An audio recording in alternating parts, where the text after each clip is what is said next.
Welcome back to LivAnimated.com. Let's learn something new. I'm here with a very special guest, a good friend of mine, Guillermo. I call him Giggy for short, so fuck it. I'm just gonna call him Giggy. What's up, man? How you doing? What's up, man? Not too much. We you. We Let's do this. So, Giggy has been in the industry for quite some time. What we're doing on the show is trying to be informational for people looking to change their careers, people who are probably still in school, who's looking to get into the video games industry. Giggy has been working as visual effects, a VFX artist currently. So what are some of the things that you do as a VFX artist at Blizzard? What are some of the things that you do day to day, your day-to-day work life? What does that look like? My day-to-day consists of like making just a bunch of explosions, laser beams, anything that you can think of that is animated but not a character, or environment. Well, there's even some environments, clouds and stuff, but anything that's like smoke, fires, lightning, things like that. Spells, magic. Where do you pull your reference from for that? Because everybody knows Blizzard has a huge catalog of games, but going into that position, what are some of the things that you had to do to prepare to be able to be on the same level that they're already known for? There's a lot of reference at work. Like, everybody that works there, there's so much stuff. The game that I'm working on is World of Warcraft, so there's like a ton of effects that have been made over the years.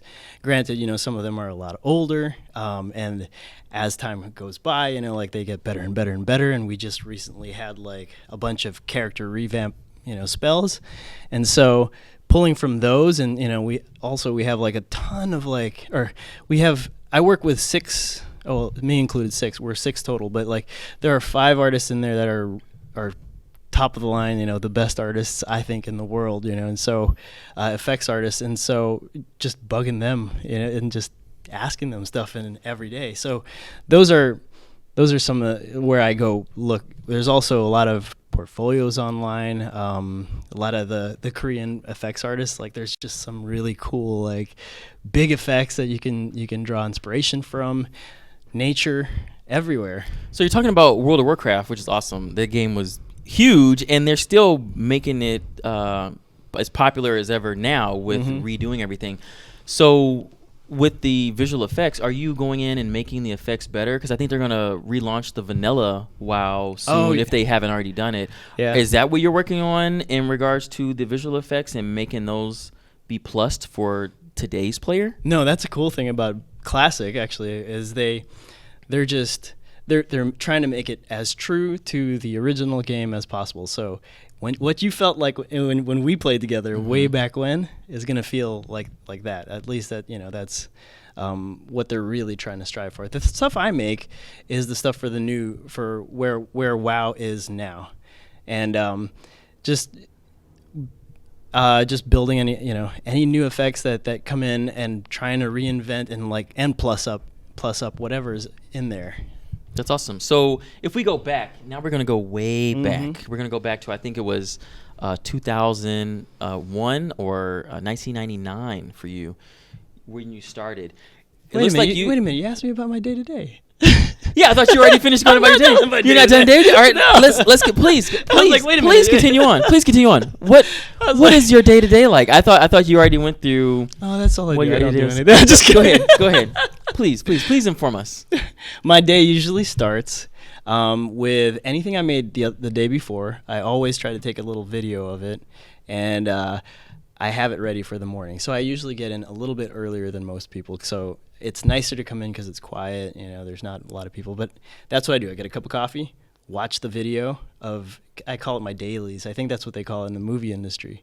But yeah, just kind of watch it and let it play in loop while I'm drinking coffee, just chilling, looking at it, and just making notes. I actually have a big notebook. I wish I brought it so I could show it to you. But I actually take notes and very meticulous, and then sketch in it while I'm looking at it. And that's so self-critiquing. So yeah, you self-critique in the morning all the time. Yeah. Does that also dictate what your current day is going to be, or?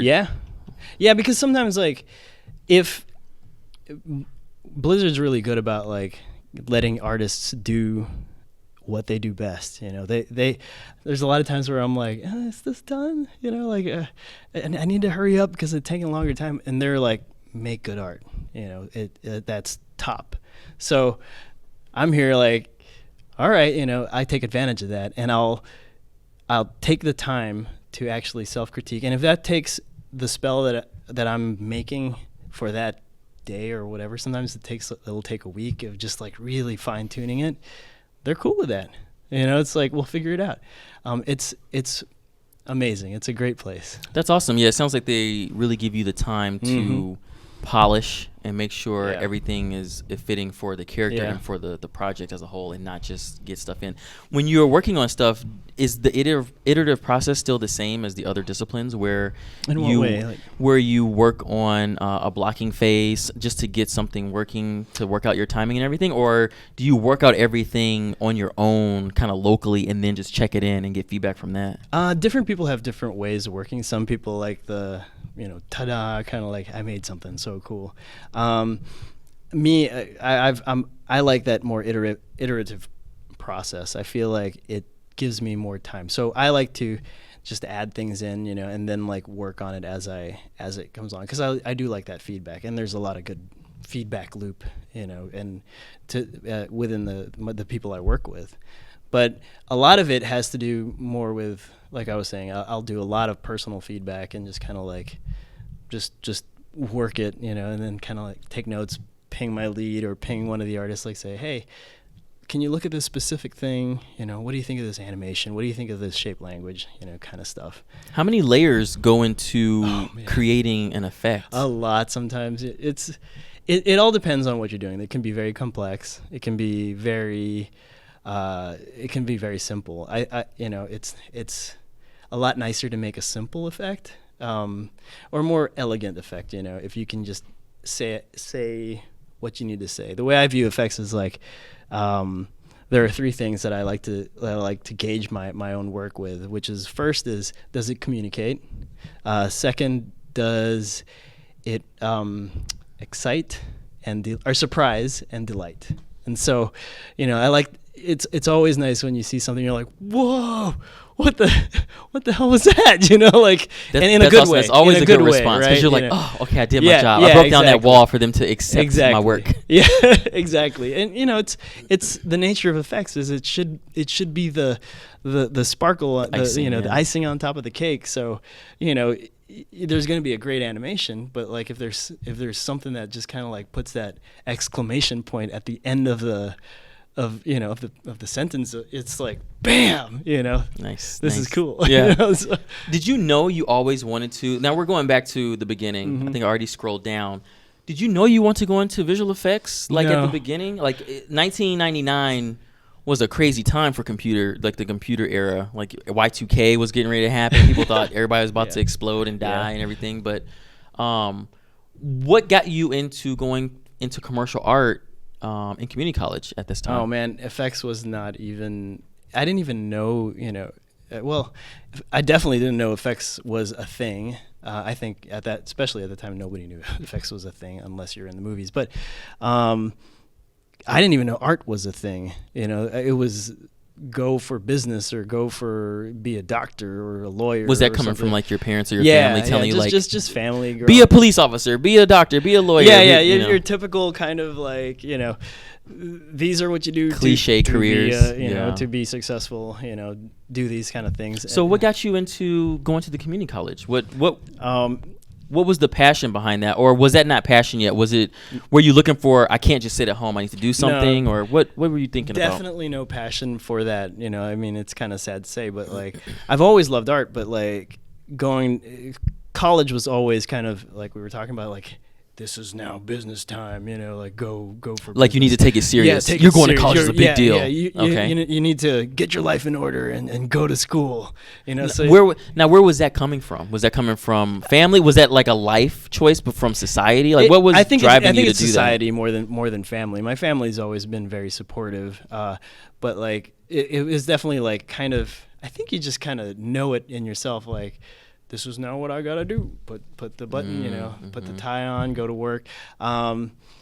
and growing up, like I grew up in the Philippines, and it just wasn't a thing. You know, it wasn't a thing to think about like making art. Like, were people in the Philippines, were video games big at that time when you were growing up in the Philippines at all? Not really. No. I mean, we had some video games. You know, we grew up with like the family computer, the Famicom. I think it's the it's Japanese Nintendo instead of Super Nintendo.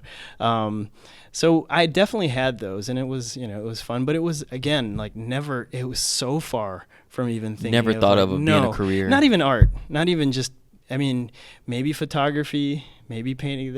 I'm gonna jump ahead a little bit, you know. But like, there was a time when I was already, I'd been in the game industry for like, I don't know, so many years already, you know, and I was pretty successful, you know, as far as like I'm making my own money, I'm supporting myself and everything. But I did go back, and I'm talking to an aunt of mine. And they're asking like, so what do you do, you know? And I'm like, oh, I make video games. I'm an artist, you know. Like I make levels and create worlds and characters and, you know, all this stuff. And she's like, oh, that's really cool, you know. That's really awesome. Very interested. And then she she says to me, she's like, well, you know, maybe if you think about it, maybe you could probably do photography if you want. And I was like, what? Well, what? You're like, I think I should have just blown your mind about what I just told you I do for a living, and you want me to go do photography? But that's the mentality. It's very cliche. Like maybe, you know, you can, if it was like not even a thing, you know, it's like I'm just goofing off playing games or something, you know. Yeah, it's like relatives can't, not relatives, let's just say older people at that time that were older than you, they couldn't really grasp the future and grasp like, hey, this is going to be a big thing. This is what I'm going into for my career. You know what's hilarious about that story? You know what her job was? She actually ran one of those pirated oh my God. Which under the bus, games, under the bus. Why are you throwing it? Hey, no, you need to call her. No. That's all I'm gonna say. You probably need to call her and be like, hey, I just thought about you. She does that anymore. But that's pretty funny. But you know what I mean? Like the stuff that I make, she's probably like pirating, and then she's telling me like, maybe you can make a living out of photography. She's deep undercover. And I'm like, what are you talking about, dude? That's like, funny. My job helps you with your job. That's hilarious. So going back to was this was here in Austin. So what was school like when you were in the Philippines? Like, were you into comics? Were you into streamable video games weren't even a thing yet either. I mean, YouTube was around, I believe, in 2000. It was very early though. Oh, before in the Philippines, I came here like 1991. Oh, okay. So I mean, I was a kid, like really young Gotcha. kid, in the Philipines, you know. So it wasn't even a career thing or even thinking about it. Right. 1991, there was nothing really out. There was nothing. You know? You're still talking about like Mario was still the biggest thing in the scene, and Zelda and stuff. Yeah, definitely. Like just the old school, you know, definitely like just Metroid or I think 1991 when we came here, Sonic had just come out, you know, and that's actually a big game that kind of like made me love video games, you know, playing Sonic and then Tomb Raider, but that's a little bit later, I think. But going into the community college, you weren't even really into knowing you want to get into games yet, I believe, right? No, what was going on there, and what was that choice that made you, other than society, when you went to community college? What were you doing and thinking about at that time in regards to your career and what you may want to do with the rest of your life at that point? It was one of those things that's just kind of like, again, you know, like my stepfather was like saying, hey, you can go to any college you want, but the one we're paying for is community college. And I'm like, okay, you know, fine. We'll go. Yeah. I mean, and you know, it's really cool because that's kind of instilling in you, like, you got to work for whatever you do. But at that time, it was very much the same thing, like parents saying, go do this. Okay, it's kind of a chore, you know, I'll go for it. You know, I wanted to go to college. I wanted to do something with my life, but it wasn't focused at all. You know, I think a lot of people go through that when they get ready to get out of high school. They're like, I think they associate, if you don't go to college, things aren't going to work out for you, or you're going to be looked at a certain way in society. Which is funny because, like, I mean, the job that I'm in right now, like you're in, I don't know as much, but I don't, if you know what you want to do and you have the passion to do it, you can just bypass all that stuff and just go into it, you know? You can. I mean, it takes a lot of discipline to do it that way, though. It does. You have to, it takes a strong mind, I guess, and really like determination which, you know, it doesn't necessarily go hand in hand with youth because, that's true. you know, but yeah, I mean, I would say that a lot of the stuff that I learned is from just self-learning. You know, I didn't go to FX school. There's no FX school. You just kind of like, you buckle down and do it, you know. That's awesome. But yeah, there was no direction as far as, you know. You were just kind of like filling the seat. Just kind of doing. Well, I think a lot of people can relate to that. People, so it's important to hear the truth and hear that, because a lot of people, they should still keep in mind, you know, don't give up even if you don't know what you want to do. Like, it's important to still try and do something, even if you, like yourself, you were at college and you were just kind of, you were filling a seat the way it sounds, but you still were motivated to want to do something and do more. You just didn't know what yet. I think the untold secret about college, or like, you know, surely they can teach you a lot of things, but I think the main thing with college is it lets you find things, you know. Like I actually would never have gotten that degree if I hadn't just gone there and filled a seat, you know. So especially if you're not motivated and you don't know what to do, you need to kind of like just expose yourself. And that's how that happened. Like just going to school, and one day like I need to take an elective. I can either take weightlifting, which I took. That's hilarious. they had that as like a extracurricular thing? Yeah, they did. And you know what? It was cool. Like, wait, was it about proper form and technique and teaching you how to lift weights, or was it just a glorified gym class? It was just a gym class. Like you just go. But I did get stronger, you know, and I've always been like a smaller, scrawny kind of kid, you know. So, you know, I'm like, I'm going to sign up for this for this workout weightlifting class because I need an elective. And like, you know, I got made fun of a little bit, you know, but the guy, the teacher's like, all right, you know, he can't put his arms down, and he's just like, lift that, and we're going to start out. The first day I remember we were like, we're going to find your max, you know, hilarious. And it was, I guess that's what you do, is you find your absolute like max at the time, you can write it down. But I'd never been so sore in my life. That's hilarious, man. It was like painful, like, you know, but it was such a cool class. Like, I actually felt stronger, you know. So that's funny.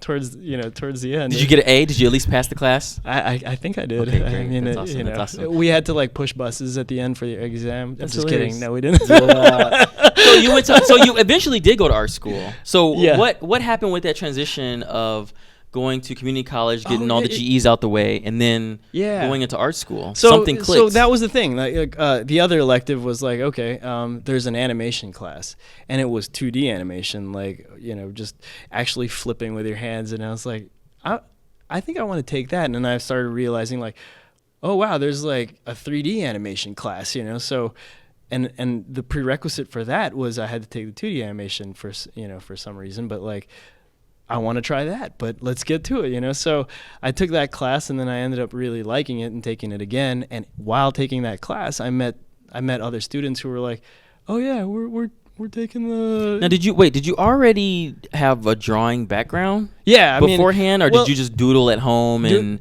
You know, you're just known for like, oh, he did this little sketch and stuff I'm like the that. guy that just like, you know, just I'll draw Batman or whatever, you know, robots and stuff like that. And I was fairly good at it. Like, you know, all through high school was like art club, you know, and just doing that all the time. I always loved drawing. I think in high school, I actually was like, I want to make a comic book. So I like learned how to, and it's, you know, it's like 13-year-old, 15-year-old kind of stuff, like, just all the muscles and the spikes and stuff. But like, I was like, how do they do it? They get these Blue Line Pros, you know, these big 11 by 17 things, and like you Xerox copy it, and you can hand paint it. So you start like learning how to ink and do all this other stuff, you know. So art's always been kind of there, but again, if you wanted to be a comic book artist, which at the time is like, really, you know, you're not going to make any money. And in the Philippines, or even actually even in Texas, I was trying to do that, but that's, you know, it wasn't. Yeah, it's always been in my life. Art has, and yeah. So but when you went to Art Institute of Phoenix, I believe, is where you went. What was some of the things that you did there for? It says Bachelor's of Video Game Art and Design. I went to Art Institute school as well, but they didn't have a bachelor's program when I went. Oh, you didn't? I went in '98. Was it Art Institute of Pittsburgh? Was it just an associate's? It was an associate's, yeah. Oh. That's what I had when I went to school. That's all they had. I think the PA school was one of the first schools that they had before they started branching out, making all the. I think schools. you were ahead of me actually. Yeah, you were definitely ahead of me because you were in the industry much earlier. I went there like right out of high school. I didn't have a summer vacation or anything like that. Yeah, so it's different. That sounds like you just work. I am a workaholic. But see, I can acknowledge that. So if I'm not in denial, that means I'm okay. It means I'm sane about it. That's you. No, that's me. You're happiest when you're busy. That's good. At this point, hey, you're speaking the truth, man. It's very true. Yeah, I do love working. I don't know. It's in my blood. I don't know what the hell's going on. I've known him forever, and he's always like, I got 2 jobs. I got something. Anyways, at this point though, it says you have your bachelor's. You got your bachelor's in video game art and design. Like, what was your motivation for going back to school? A lot of people find it hard to go back to school, especially after graduating, even with an associate's, because there's a time investment there. That you got to do a lot of reading, you got to take tests, you got to do all these things that people kind of dread doing. What drove you to going back to school? Oh man, so with Austin Community College, kind of like go back a little bit because it does fill into this. And the reason why I chose it was I got a degree for commercial art, which is at the time it's like web design or making magazine pages or logos, things like that. Any kind of print media. I went ahead and got like I was working at REI at the time.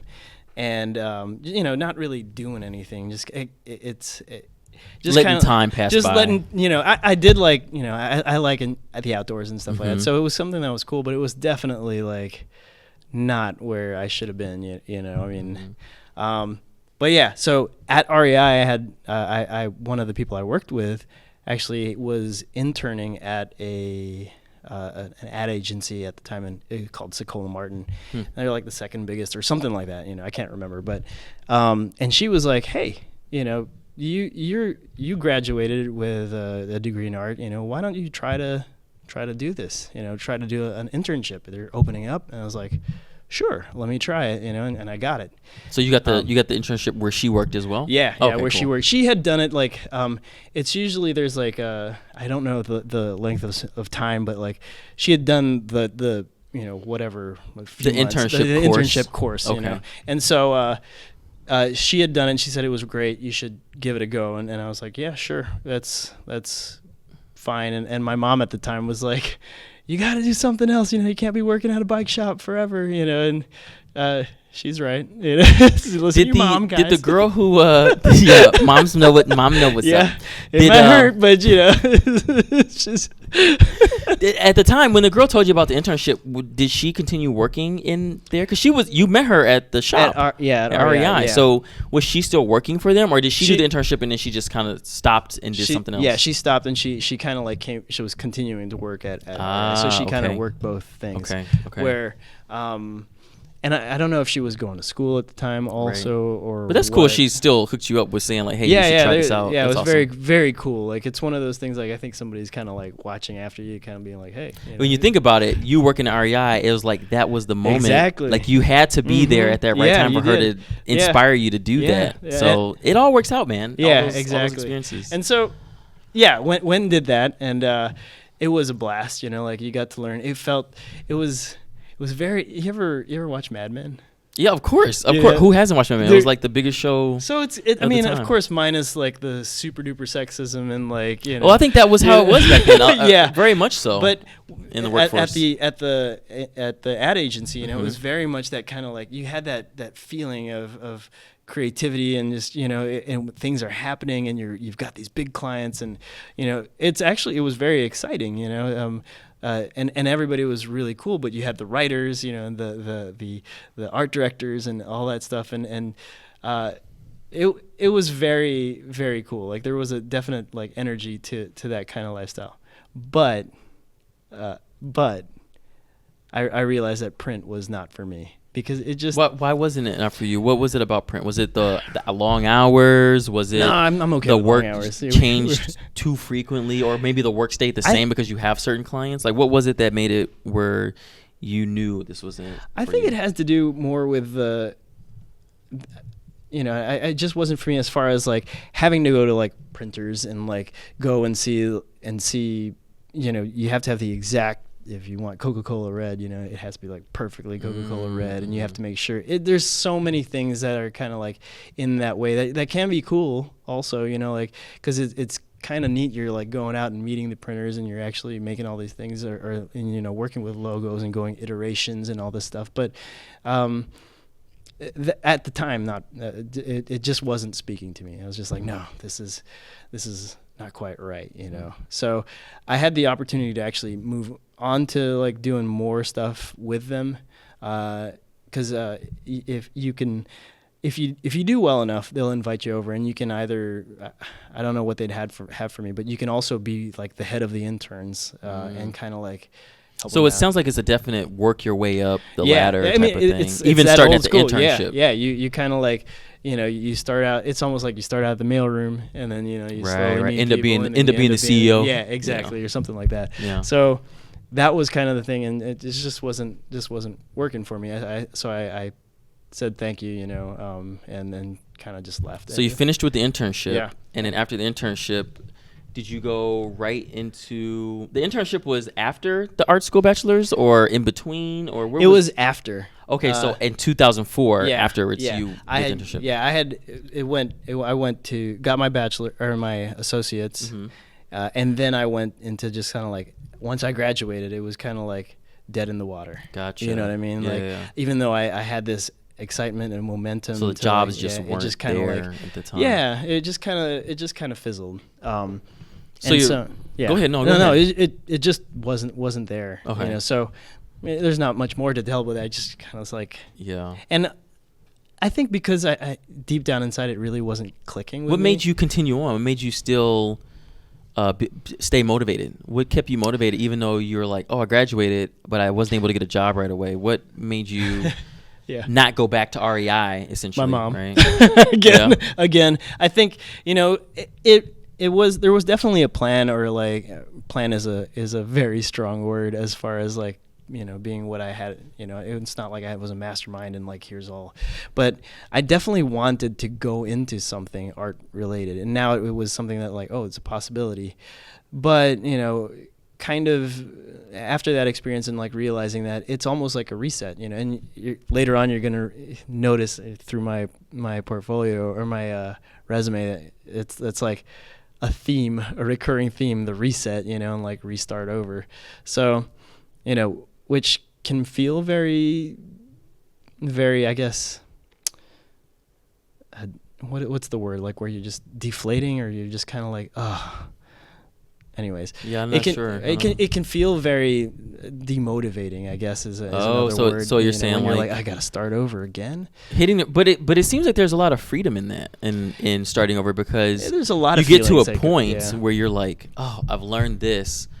Maybe I'm not getting the joy I want out of it. Yeah. Let me start over. And that takes a lot of courage to do that. A lot of people would not do that. It does, and it takes a strong mind, because it's so easy to just be like, to look at the negative part of it and just be like, and then give up. Oh my God, yeah. This is what am I doing? Let me just do anything else, or just fall into something rather than be like, let's restart. Let's try something again. So it's both. I mean, I'm not saying that like I didn't feel that at all. There's definitely probably the lull while I'm working at not an art thing, or not going to school or doing anything to progress myself.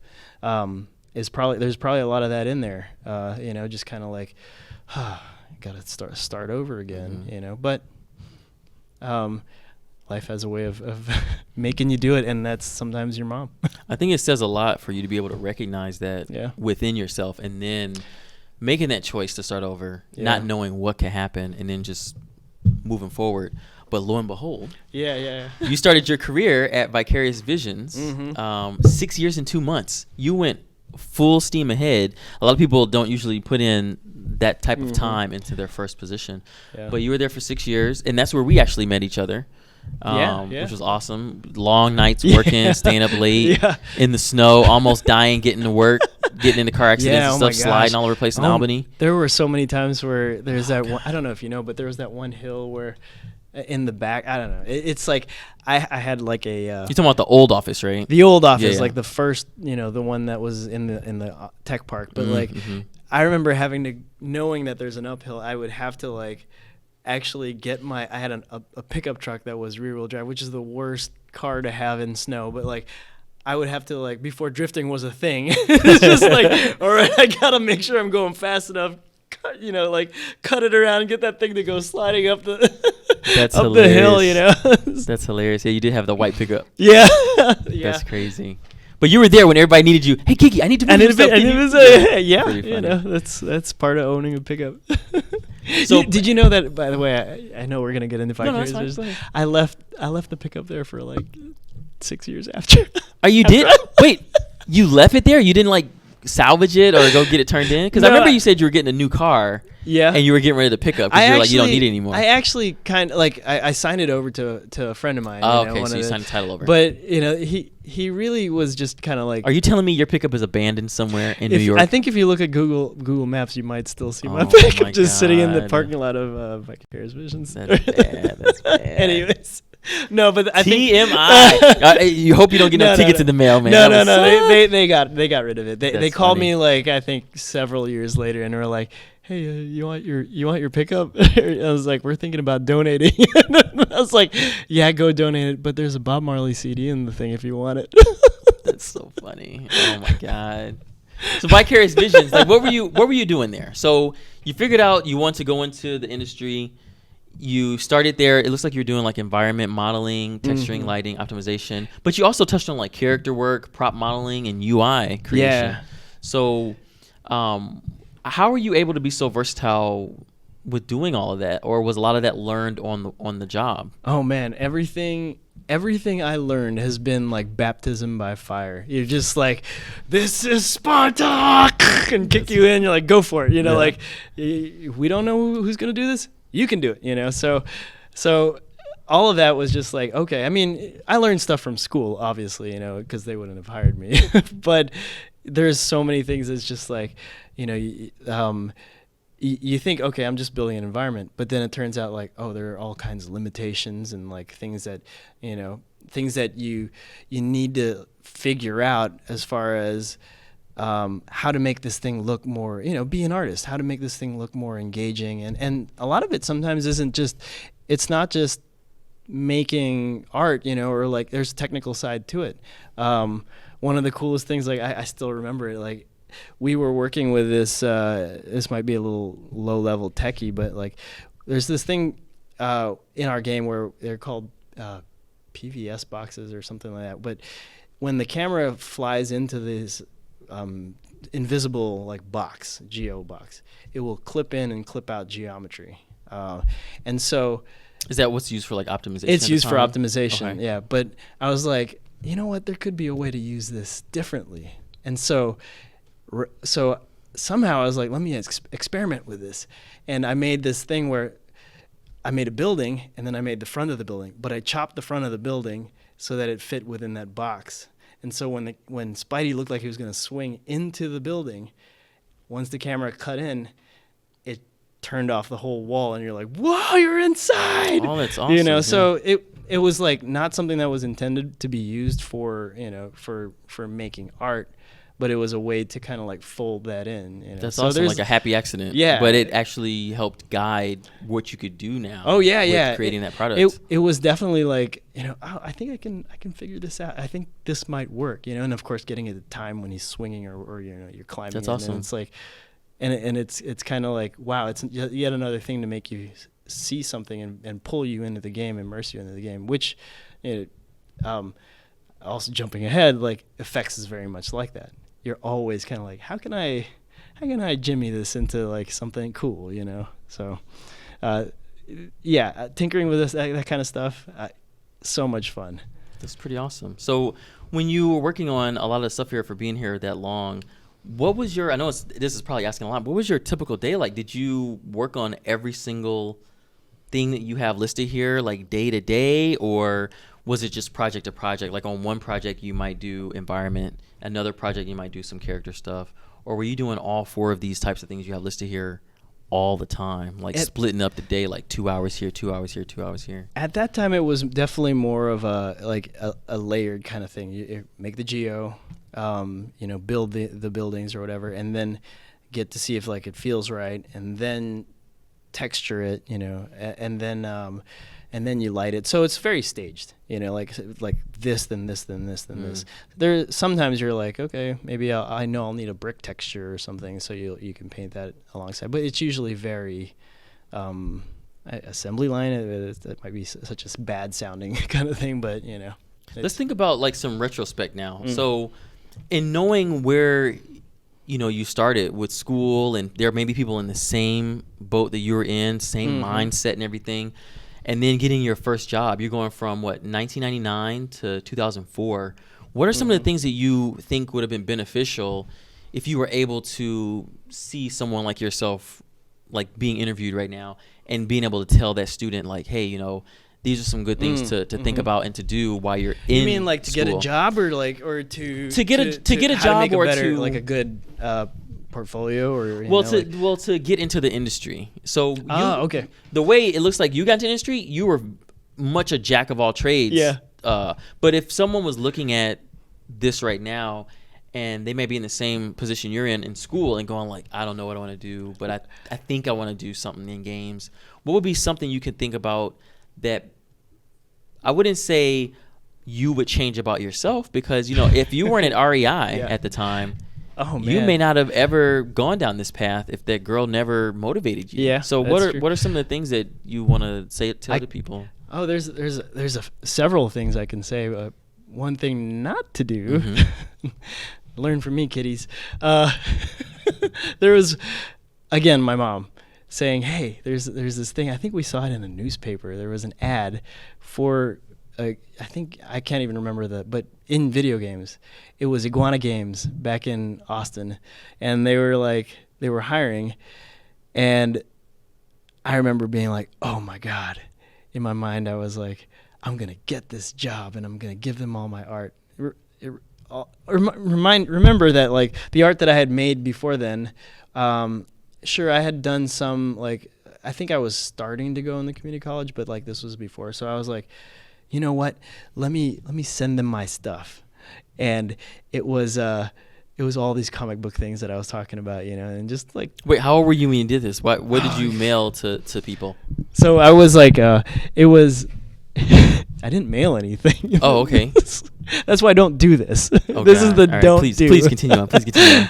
I got all my like loose drawings, stuffed them into a Kinko's bag, drove to Iguana, walked in and said, "Hi, I heard you had an opening," and dropped the Kinko's bag off like at the receptionist desk.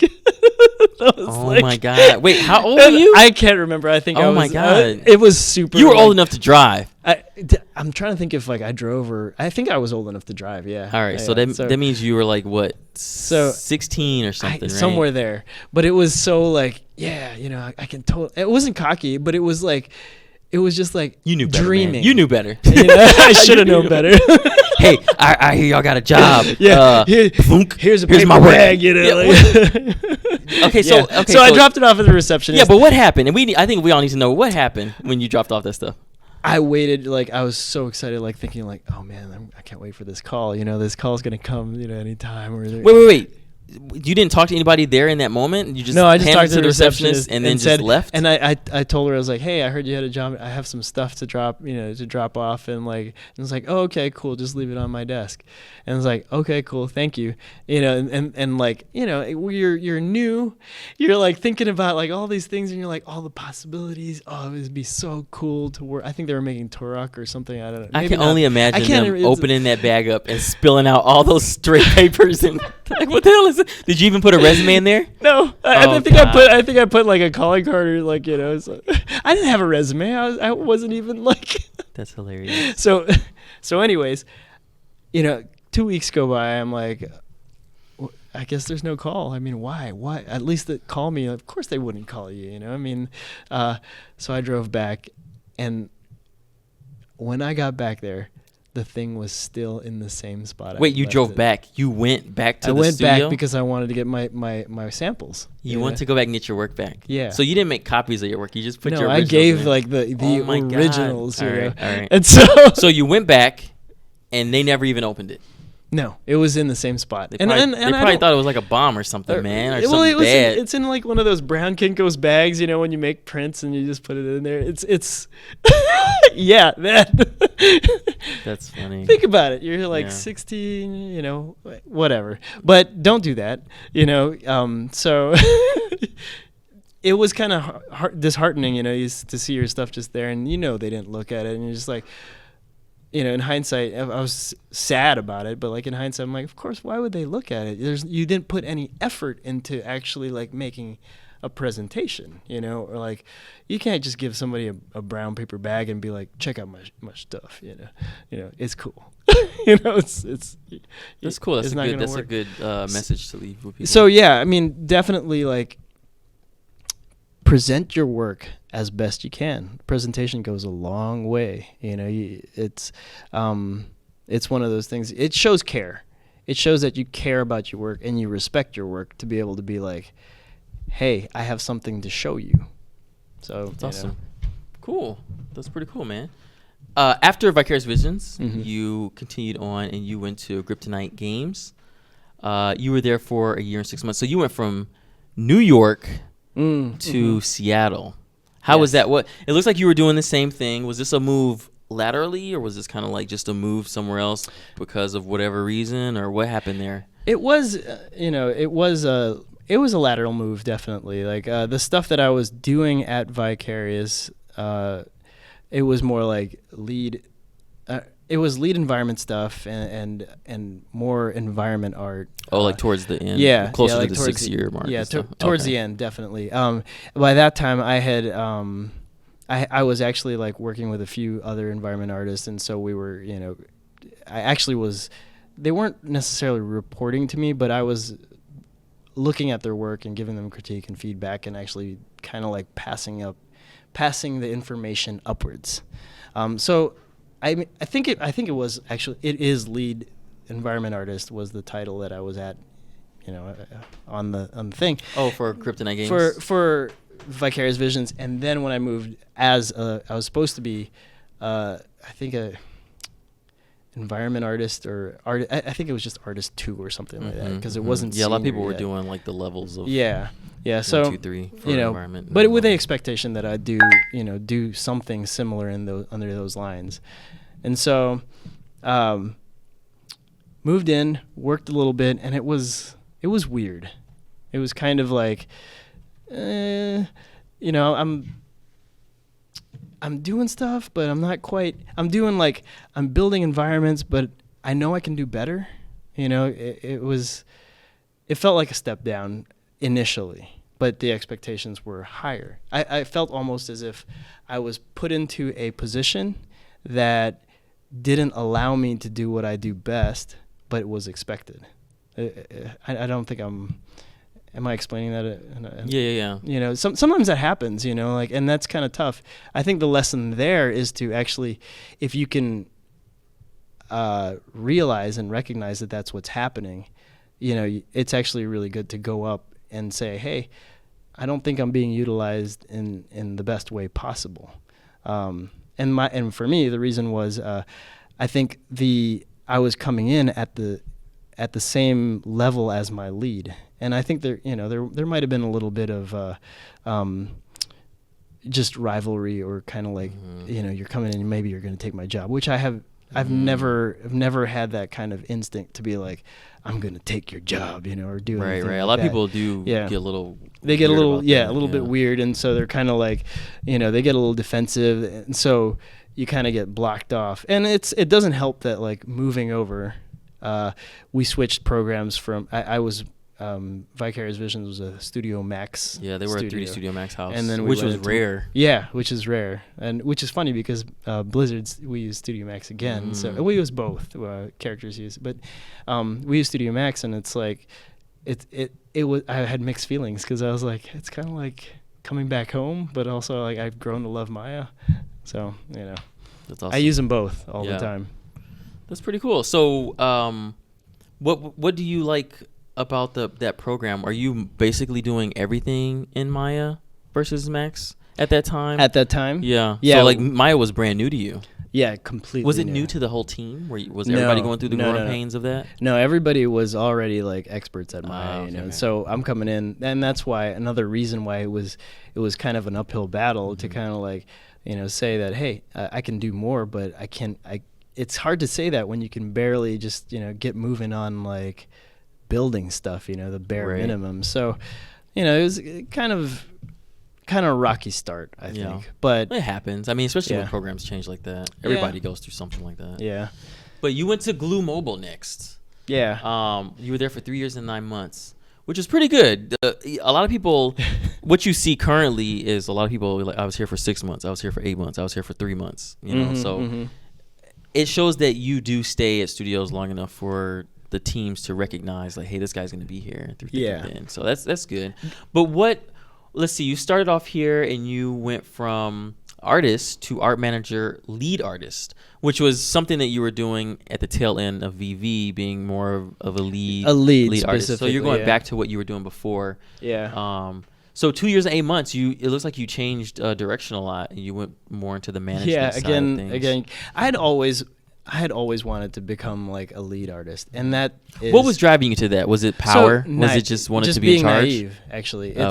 It's more like not power, like because I can tell people what to do. Not like that. It was more like I can affect more of the art. The idea of like, I think being, again, very naive of thinking like what that job is. So you think lead artist, that means I'm the top artist. That means like I get to like set art direction, and things like that. When, so you strive for that, but it ends up, it's more of it's kind of a blend. There's a lot of managing going on with that, where you're like managing schedules and giving critiques and things like that, where Managing you're not the project. managing the project from it depends. Different studios have very different kind of like structures, I find.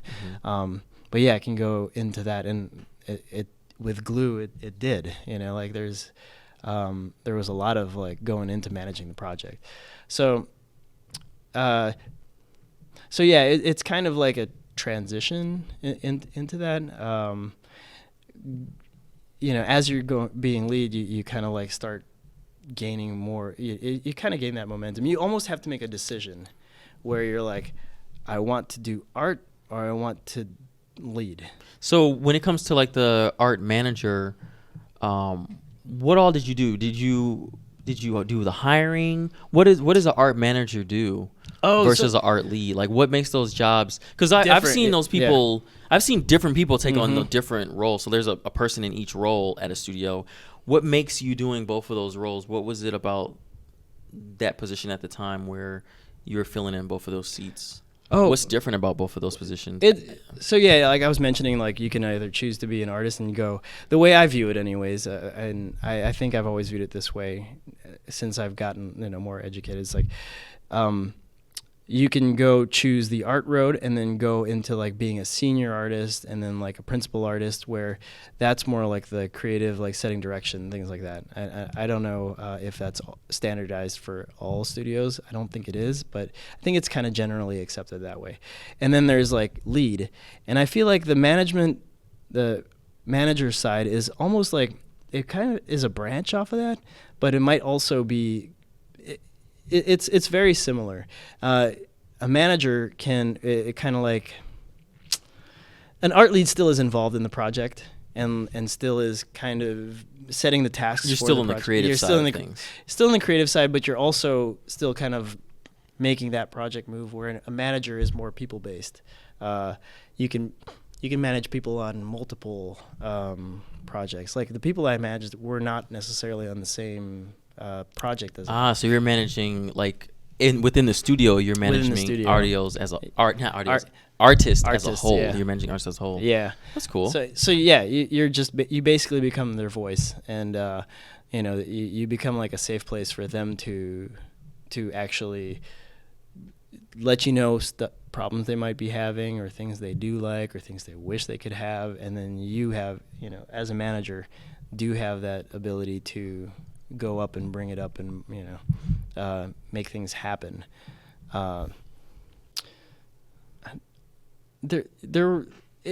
It's really a people kind of thing. A people person type job. Yeah, it's really like, it's more listening and really just being. I've had some managers, not so many, but some managers that I'm like, you really just feel like all right, we have a meeting. What do you have to say? Okay, hour's up or 30 minutes up. Cool, see ya. Like, they don't really care. Yeah, They're not about catering to you as a person. Yeah, they're just trying to be like, I need to talk to you for a one-on-one. Yeah. Do you have anything you want to talk about? No? Okay, you're doing great work. Yeah. Thank you. Yeah, exactly. It's like, so, thank goodness I don't have these problems these days. Right. Like it's wonderful, like the experiences I've had progressing, but I've had, there are a couple of gems that you got to be aware of, and it sucks, but having some of those experiences lets you know, like, I don't want to be treated like that. I don't want to treat anybody like that. So, so that's cool. That's where you. So from going from art management to lead artist, it looks like you went back to being a senior concept artist and just a concept altogether. You went from managing people and making sure that they're doing well, and so the projects can be successful, and being a lead artist who is helping guide the vision or maintain the vision that your director is telling you, to go back to doing concept work. So what was the shift there? Why did you want to go back into concept work? Were you missing something? It was art, missing art. When Okay. you start doing, it's rewarding in a different way, being a manager. But it's definitely like a different kind of excitement and rewarding and learning. But I think at the core of it, like, I missed art, so I was kind of like, let's kind of steer back into this. And a lot of times, it feels like as if it's a step down, or in some ways where you're like, okay, you were a lead artist and you started managing people, naturally, if I were to say that to family members, it sounds like you're just kind of you're regressing your career. But it's actually it's almost like I was saying with the split, there's like different parallel. It's going more the artistic route, right? I think they can live together at some point. They can mingle, or you can switch tracks, but yeah, it was definitely a missing of like actually creating stuff and wanting to hone that skill. When you were doing this, how far back with the concept did you have to go? Was it all on pen to paper? Was it in Photoshop? A lot of Photoshop. A lot of Photoshop. Okay. But like, doing pen and paper stuff is so like beneficial to you to actually just sit. It's faster. You get ideas down, and for me, the way I don't know if I'm unique in this. I don't think I am, but my view of concept art, there's a difference between concept artists and illustrators, and a lot of times those two get mixed up, because these days, especially, like, everybody's so good. Like, concept artists can be illustrators and vice versa. But for me, a concept artist is somebody who communicates an idea, and it doesn't have to be like fully polished, fully rendered. The armor's like, it's got the reflection of the guy coming at them. It's not that. It's more like, all right, this is how this thing works, or this is how we're going to build this, or here's something new, a new idea. Sounds like it's more organic. It's more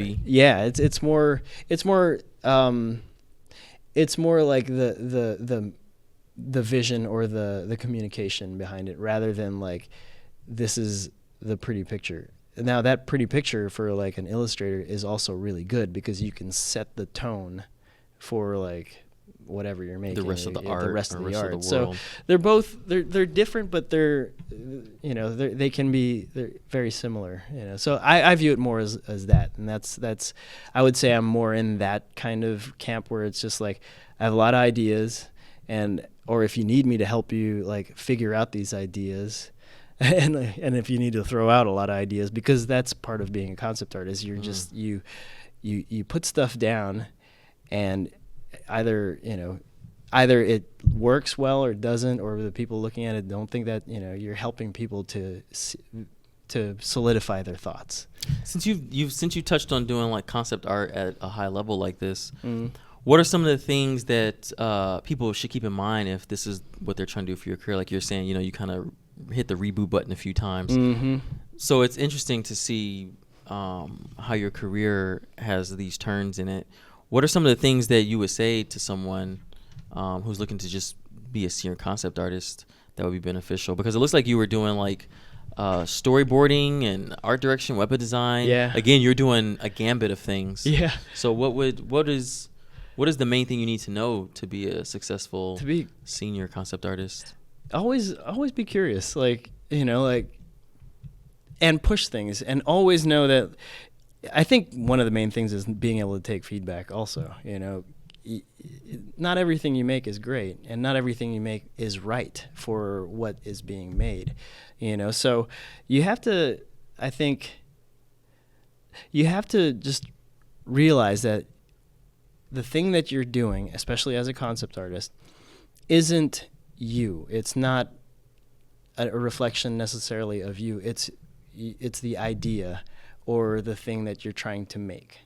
So once you can keep that in mind, I think you lose some writer's block. There's definitely like artist block, writer's block, and also you can just jam through a bunch of drawings, a bunch of concepts, ideas really quick, and somebody's like, I don't like that because the eyes look googly or whatever. You're like, yeah, cool, okay, would you like it like this? Would you prefer it like this? And you just keep cranking them out, so always being open, and know that it's never like a reflection on you as an artist. It's really just like you're just trying to flesh out an idea. So. Do concept artists still go through the same things like other disciplines, where you may have like something like a dailies or something where you have to show your artwork to more than just one person who is your boss? Like a lot. And you get a lot of feedback at one time. Yeah. Like how does that work? Do you take the feedback but then go back with your boss and go like, well, what are we going to focus on? Or is it up to you to make these changes and show them something? Like, how is that structured? Different processes, also, and different ways to handle it. But there's like, art is very powerful, and it's dangerous in that people get excited when they see something interesting, or they can just really hate it. But it's you definitely go through. Let me think this through. For, let's say, one project that I was working on, which is we call it's Defenders and Dragons. It was basically a mobile game, and it was a remake of another game we had made, which is Samurai vs. Zombies. And so we were on this project, and they wanted to. This is at Glue. They wanted to make a game that they could turn around really quick. I think 4 months. Oh, wow. Yeah. Well, that's not unheard of. I mean, when we were working at VV, we were like 4, 6, and 8 months to do those projects. But with 4 people.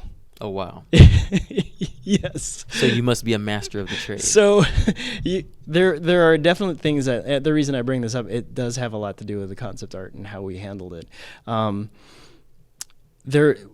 It's important to get feedback, and especially with people who are actually writing your checks and stuff like that. But it had to be quick, and you can't just noodle on something forever. So what's a good process for doing that? So I ended up coming up with this like system where I got the buy-in from the the producers, the executive producers, everybody that had any stake in it, and I would just make a sheet of characters. I think there would be like 20 characters of the same guy, different versions. And I'd say, okay, guys, this is how we're going to handle this. I'm going to make you guys as many as I can in one day. So one day I'll do all these, maybe 20, sometimes 40, just a lot. And then I'll put it at the end of the day at 4 o'clock, I'm going to put it on this desk. You guys can come by. They have a meeting invite to come by, look at it, and they can circle whichever parts they want to their heart's content. They say this, make a note, whatever. That's cool. But, and I said, and I promise you that I will take all your, the highest, voted things into account. And if you want to veto it, that's fine. But at the end of the day, know that I'm doing this to try and like get the best, what you guys want. This is, by the way, not the best way to do it, but because we had 4 months, it's kind of like the only way we could have done it. It seems like you get fast feedback and you can be able to iterate without getting into a meeting and talking about things, and then that meeting lasts half the day. And design by committee is usually not the best way to go. Too many cooks in the kitchen. Exactly. And you get kind of like a medium kind of like, not so hot. But the extra note that I told him was like, know that I'm doing this for you guys, but like at the end of the day, I'm going to put whatever elements you guys think are the best, but I'm going to try and make it work. And if it's not kind of working, I'm going to change it a little bit, But I had to respect them. They had to know that, that I was actually respecting their opinion. So I would do that. They would do that. They would come by and, our designer, everybody would kind of like say something. I'd take the sheet and then I'd sit down at, 5 o'clock, the 1 hour that it's there, take the notes, look at it and show it to, and then make a little list of everything that what the results were. I actually send out, hey guys, you pick this, and this, and this, so that they know. And then I'd draw the final product, and then just the next morning they'd have the main character. And of course, if somebody's really like, whoa, what is that? Or what did you do? Why did you make this decision? Of course, we'd probably change it a little bit, but it never happened. Like, it was always like, yeah, that looks cool, that's really neat. And we just went through. I think we made over 100 characters. Like, oh, wow. New characters. And it just, internally, our name for the project was Project P, or just PRT, Project Record Time. Which is bad. This is again. So did you guys meet the 4 months and get everything done? We meet it and we killed it. It was, I would say that's my favorite project that I have worked on. How large was the team again? It was four production 4 people. So wow. it was me, an animator, another guy. Like, I did more the art directing kind of vision of it. I had a co-lead, in a small team, it's kind of weird to have co-leads, but he did all the kind of the time management, making sure everything fit, all that other stuff that I was like. It sounds like he was like more acting like a producer. Yeah, he was definitely a producer. I think he might have transitioned into producer after that. But yeah, mine was more like managing outsourcing, managing, the setting the art style, kind of all that stuff.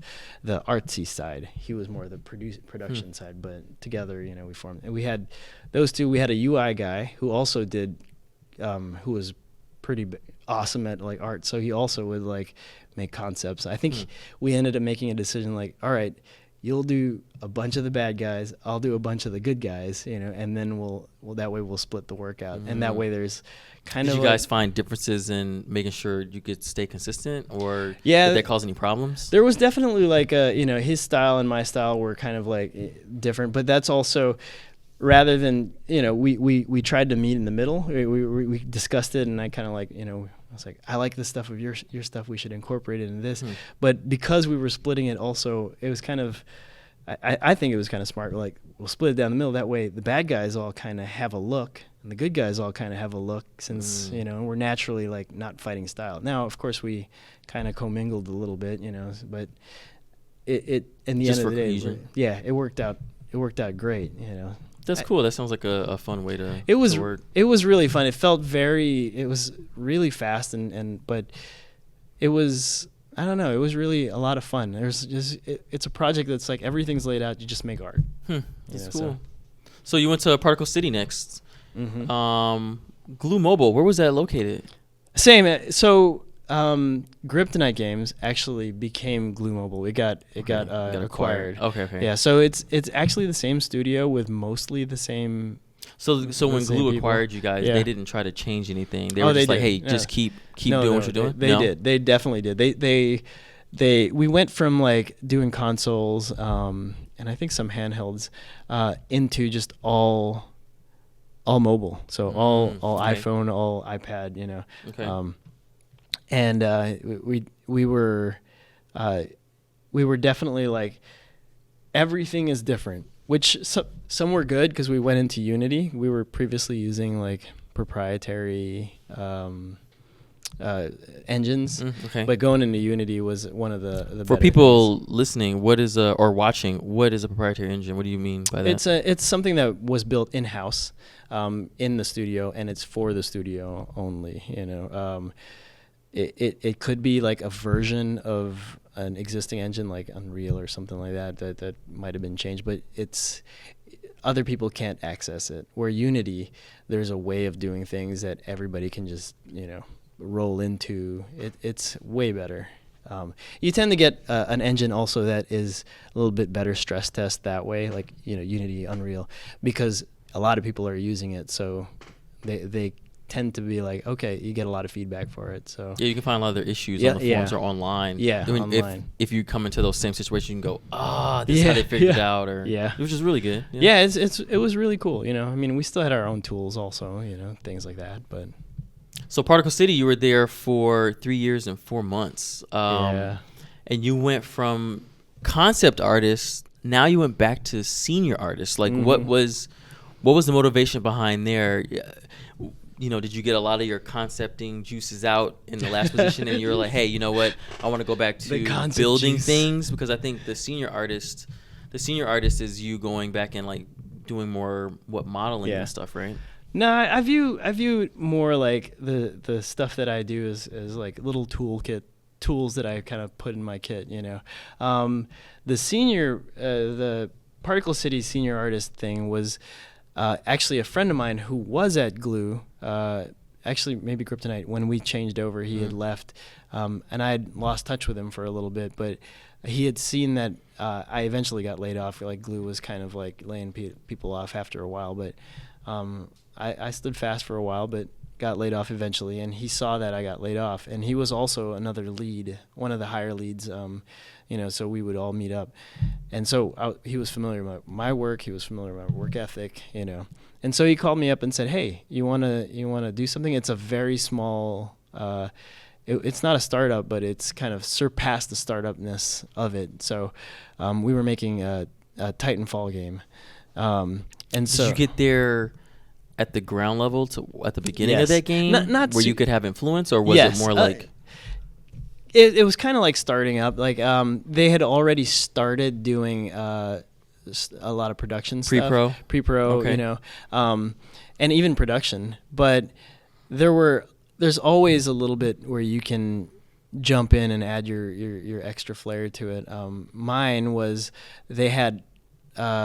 We were doing a card game, similar to like a Hearthstone kind of thing, where you know, you set cards on the board, and where I was given the task to like make the cards, you know, and they had, so your UI skills came into play. Yes, exactly, like UI stuff, and then some effects stuff also, you know. This was actually my first kind of like taste of actually doing effects in, you know, professionally. It wasn't great. It wasn't, you know, it was okay. It was basically just throwing particles out and just kind of making things shine, or, you know, very, very simple things, you know, stuff that's almost right out the box. You know, we were using Unity also. Nothing like as complex as what you're doing now. No, nothing like the stuff I do now, which is, there's a lot of like, oh man, we could do, you know, like, what if we did this, you know, try some stuff, and nothing as complex or as elegant, but you know, it was definitely like kind of the first, hey, this is kind of cool, you know. I could do this. I think an effects artist is also, you know, goes hand in hand with an animator. And I think you know, from my first part of the story, where it's like, I've always kind of wanted to be an animator, but I think it just, my path, you know, like, just never went there. And I've always liked animating things, you know, seeing movement. Like, I remember experimenting with Flash, like when, you know, those Austin community college days, and also doing 3D models and 3D animations, and when it didn't really call for it, you know, just kind of like dabbling in that stuff, So I think getting that taste of it kind of like re-sparked it or sparked it up and said, okay, cool, there's something that's really gratifying, making things move. I'm sure you can attest to that. Yeah. What are some of the things you did as a senior artist going back from all the other stuff that you've learned over the years? What made being a senior artist special at this time? On here, you don't have much listed. I know you told me before it might be a little out of date, which is fine. But what were some of your responsibilities as a senior artist here? Was it going back to when you first started, where it was like you did environment stuff, you did UI stuff, you did character stuff? Was it just a gambit of things again? And this one was, it was like really just, again, because it was coming back from where we started, where back in Vicarious Visions early days, was like it felt very small, and you wore a lot of hats, and then it got big, and still wore a lot. I've always worn a lot of hats actually, but in this one it was back to like small, and so you really like, if you needed effects stuff done, you figured it out. If you needed like to how to do some, you're just always figuring things out, even down to like how to manage assets, the more boring part, but like it literally was just throw me at it. And my attitude at working here, being a senior artist here, was more like, you should be able to throw anything at me and I may not know it, but I'll figure it out. Right. And that's kind of like what I would do. It, very jack of all trades. It doesn't sound very sexy or exciting, but it's very like engaging and interesting mentally, because and also brave, your bravery of being like, all right, I can handle anything. And in that studio, I really felt like, I think I was at the peak of like just being like very confident in my skills and being like, just throw whatever at me, and feeling the confidence from my teammates also, so we were just go for it, That's awesome. Yeah. That's awesome. All right. Well, we are back at VisFX at Blizzard. So again, like you said, you had to you rebooted things. I made again. it. The dream job. You're in the end game now, right? Like 15 years later, I finally made it. But you went from senior artist to VisFX artist. Again, you switched it completely different. Like, what brought that change about? Were you still looking for something new, or were you just looking to experience something that you haven't really focused on before as your full-time gig, or what? Well, I mean, if I'm being completely honest, unfortunately, Particle City just went away. Things weren't. I don't know the reasons, but sadly, we had to close down, and so I found myself yet again. I was laid off at Glue, and that was very like intentional. I wanted to know what it felt. Is a whole nother story. I wanted to know how it felt to be like laid off, because I hadn't been. Weird thing to want to know. But anyways, this time was a little bit different. I got laid off, and my son was just born, or he was about to be born. Right. You were pregnant. We were pregnant. Yeah. Your family's pregnant. I remember, getting the news and being like, oh no, very, very different story when you do have a kid. It's kind of like, I need to find something, and a little bit worried, and what do we do?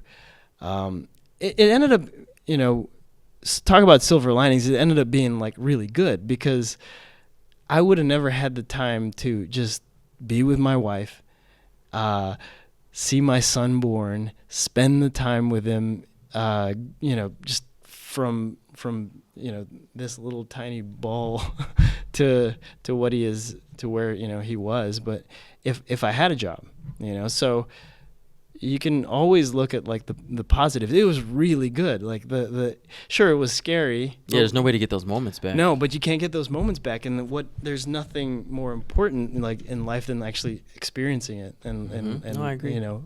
Enjoying it, being in the moment. So that was really good. But I ended up having to actually figure out I need to get a job.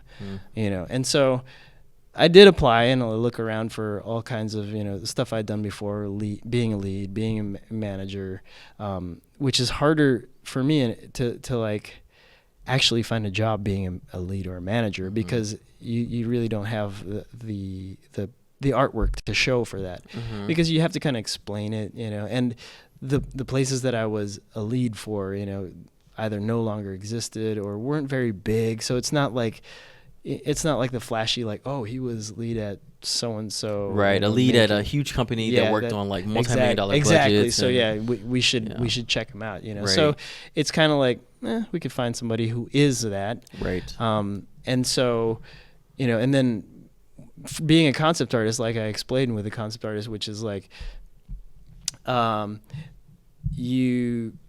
there's a lot of people that are really, really excellent at concept art, and like I said, I'm more like the communication side of like, here's the ideas and here's a bunch, and I have that stuff on like my website or my portfolio stuff, but it's still not. I wouldn't say you just drop the mic and be like, come hire me. It's not that kind of like thing. So I was at a point where I was like, okay, I can double down on my concept, which is super saturated. Everybody wants to be a concept artist because it's really fun. Or I could double down and make environments, or which, yet again, there's so many people doing that, and like a lot of places are outsourcing. And I was like, well, there's VFX was really fun. Like there's a couple of things, and I had a friend working at Blizzard who actually was like, hey, he actually kind of was pushing me on. He's like, hey, have you ever thought about VFX?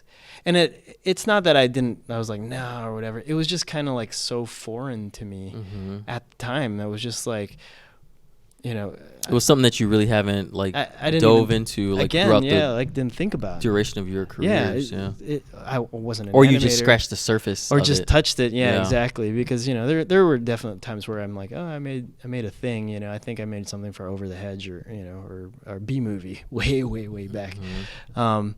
But nothing like what would be expected at like Blizzard or anything like that.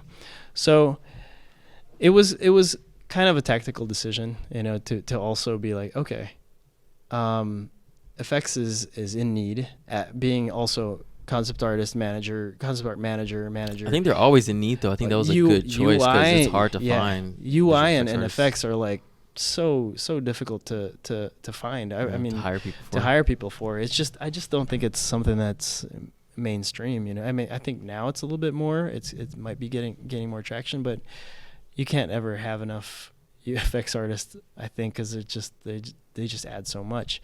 But yeah, it was semi-tactical, and also like I had gotten a taste for it, and the thought of like being able to like make something, it was, can I do this?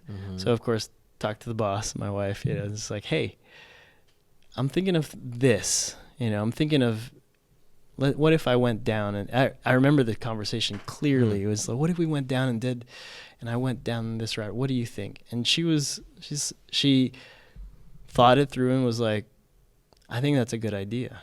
That's good. I That's think important. Yeah, I think you should do it. And I was like, well, it's kind of putting all my eggs in one basket on something that it's a gamble but it's a gamble on myself, and I know I'm gonna work like crazy, and so she's like, I know you will. And she, you need somebody in your life to really support you that way. It's always good to have somebody in your corner. It sounds like she was really supportive of a shift change in your career, especially at this time when you're about to you had a baby. Oh yeah, and there's a lot on both of your minds. I'm sure. Talk about being scary to like make the choice and switch, and do this, and and it wasn't necessarily that I'm like, I'm doing this because Blizzard needs, it was more like, it's one of the things I could do. It's an opportunity. It's an opportunity, but like my mental decision was to make, I am going to become an effects artist. Not I'm going to make effects to try and get an effects job. I'm going to be an effects artist, And I think, that's where it all started. And just talk about like really hard working. Like I actually set a schedule for myself. I'd go and sit and do work as if I was going to work, at home. And I was gonna say, I remember right before you had this, you were telling me like you were gonna study up on visual effects before you did it. So when you look at the Particle City, it's from March 2016, but you don't have the end date on there. So how much time did you prepare for applying for the Blizzard job before your friend even mentioned it to you? Because I think you still had to do the applying. I remember you telling me that you were about to redo your demo reel again. Yeah. To like, you need to learn. You need to learn what you need to do before you go, so you're not learning it on the job. I don't think that was an opportunity at that time. 16 to 18, yeah. There was a good amount of time. I think like over half a year. Months. Okay. Like, I mean, a couple of solid months, like maybe like 3-4 months of not applying or anything, but just kind of like just working at home. I'm just gonna buckle down. And then the opportunity actually arose where it was, I had a little bit of traction there where I was like I could show some things, and so it was a little bit like I said, it was good too because of the kid. Did you have to do a test or anything for that role, or did you just work on your reel or work on learning about visual effects and then just submitted a demo reel? How did that go? There was definitely a test, and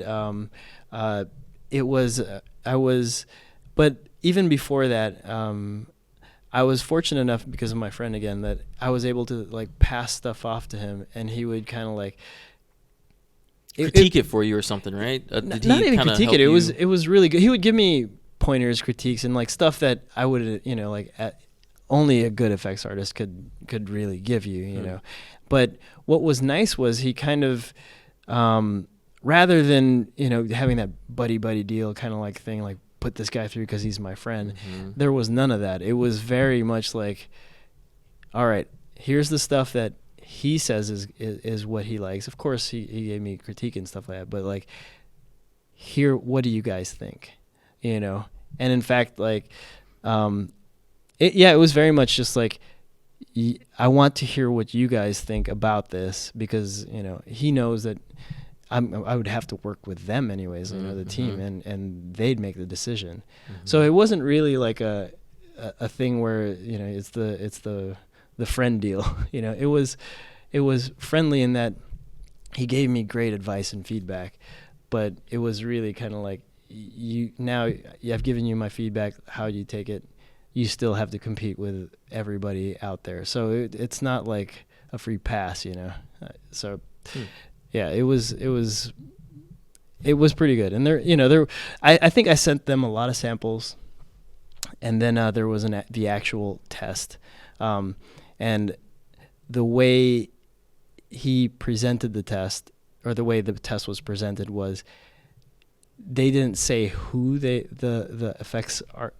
They just kind of show the work so people aren't biased, or people don't look up your name or something like that. They don't, then they can't, because it's a private test, so it's like nobody really could see. They just really went on merit.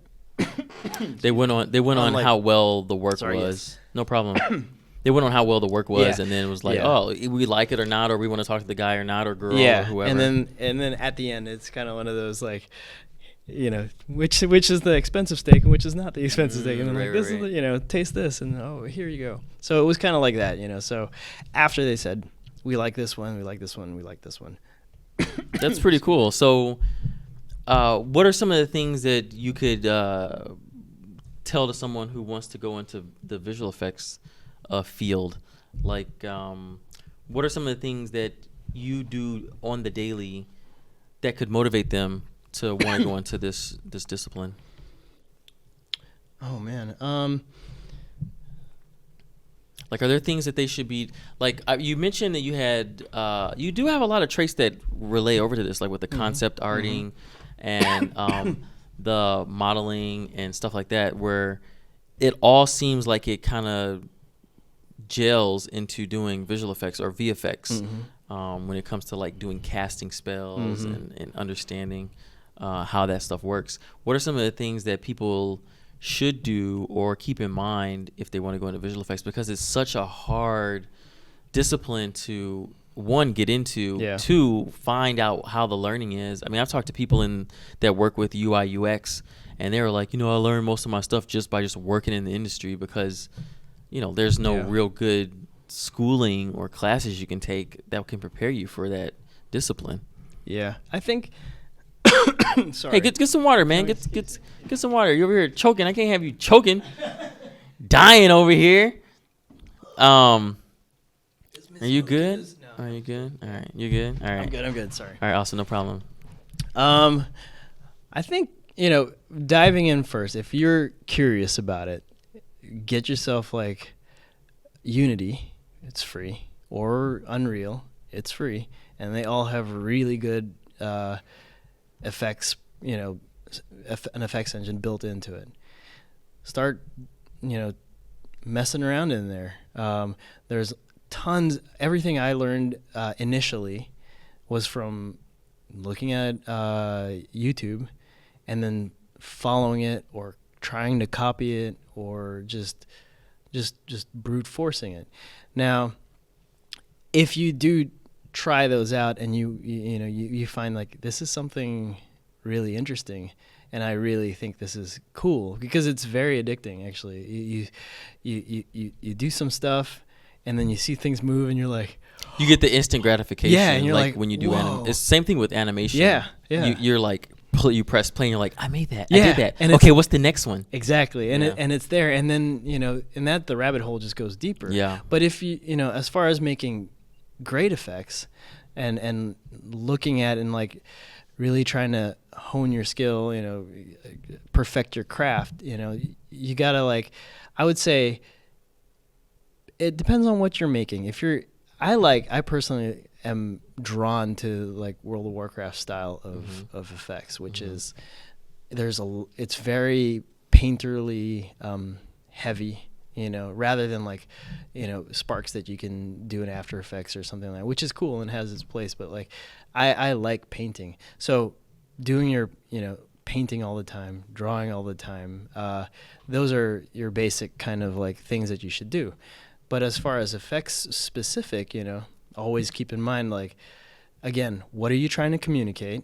That's I think the most important thing, because you don't want something that looks like, oh, this is nice and it's beautiful and pretty and it looks like it's a healing thing, and then I'm stepping, I'm burning, you don't want to do that. Yeah. So that's your basic, and then there's like, make sure you convey exactly what you're doing. You're like, right. Yeah.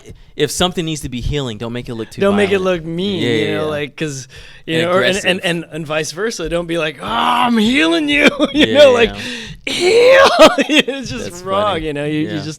It's just weird. I'm sure there's something you can do to make that look cool, but I think that's the most important thing. And then even more like down low level is like, think about your shape language. Think about if it's your basic stuff is like, if it's more friendly, it's probably softer. If it's more dangerous, it's probably sharper. It goes really crazy. But you think about these things, they do help. What is the color of? I think there was some. This is not from myself, but like I saw it somewhere. I think when I was studying. But like, what is the color of fast? What is the color of, of things like that? Sleepy. These are actually conversations that you do have, that we do have a lot of times. Like, okay, what, with the animations, like, so that's one. Shape language, colors is another one. Another one is, of course, timing and animation, hugely important. Like, there was something, again, I have so much information that's just jamming in my head, but like, the speed of heartbeat and like how it, you get that feeling. And a lot of times there's visuals that you also like, you might not catch with you see it with your eyes, but you don't read it or feel it. You feel it, so slipping those in there's a lot to kind of like, get into, and it's really, really cool. Once you start kind of like tasting that or feeling that you're actually doing that, it's really like, again, the rabbit hole goes deeper. So you're talking about feeling and emotion. Like, where do you pull a lot of your reference from? I'm pretty sure Blizzard has a stockpile of things you can look at, like a plethora of things for reference. But where do you pull your inspiration and reference from when you get ready to work on a new task or a new set of effects for something? We have, so the most basic thing is like our game has, the World of Warcraft has spells, you know, like it has a whole like history of things. And we actually have, I think one of the books, I can't remember it right now, but like I think Chronicle 1, which is kind of the story of World of Warcraft or Warcraft, you know. But in the front page is this image of the all the magics that exist in. Oh wow! In as like Azeroth. a snapshot or something. It's like on a chart. page. Yeah, it's like a really cool like a periodic table of effects, pretty much. It's like it's like a big like just picture with like the 6 main parts of main spells. Not spells, but just magics and the realms and different things and how they're opposite of each other. And we have one of those in our room that's giant, you know, and we actually have it under glass and we can draw on it and we sit around and talk about it and like, you know, and there's a lot of discussion about that. So that's not really answering your question as far as where reference comes from, but it's definitely the start to like look at if you're working on, you know, I don't know, a mage spell, you know, you're working on frost or something, you'd look at it and you'd see kind of like, okay, what's the history and why would they be casting it and like how would they, you know, frost is it's a little more physical rather than magical, but like, you know, and then you can kind of go into like thinking about who's casting it. You know, how are they manipulating? Are they using magic to just pull up ice chunks and throw it, or are they actually manifesting ice? You know, you start thinking from the about air those and things. stuff like that. Yeah, from the air. Are you freezing? You know, this is not a Warcraft thing, but like, are you just freezing the moisture in the air, and how does that look? And so then you start going into like things like real life things. For me, and a good example is there was one where I was doing effect for some sound, like just like this guy does an echo blade and he goes, you know, like it makes these like circles. So you can do the regular sound rings, sound waves, or you can do something different. But you kind of like tie things in. What is sound? But an object flying through some kind of liquid, you know, air is a liquid. So you start thinking, oh, liquid, what maybe a bullet in the water. So you start looking up gunshots underwater, you know, and you start seeing how it actually like works, and you're like, oh, how can I translate that? And you just kind of like, you know, you go into those things. You can take real world stuff, or you can look at other people. Sometimes you just look at other people's portfolios. Yeah. I was going to ask, do you ever go and experiment and do stuff on your own and then record it and go, oh, I didn't even see that with my naked eye. I had to record it. I have to record it because I think I don't know if I said that. Did I say that earlier? Where I take dailies, right? I think I did in the start. I take dailies.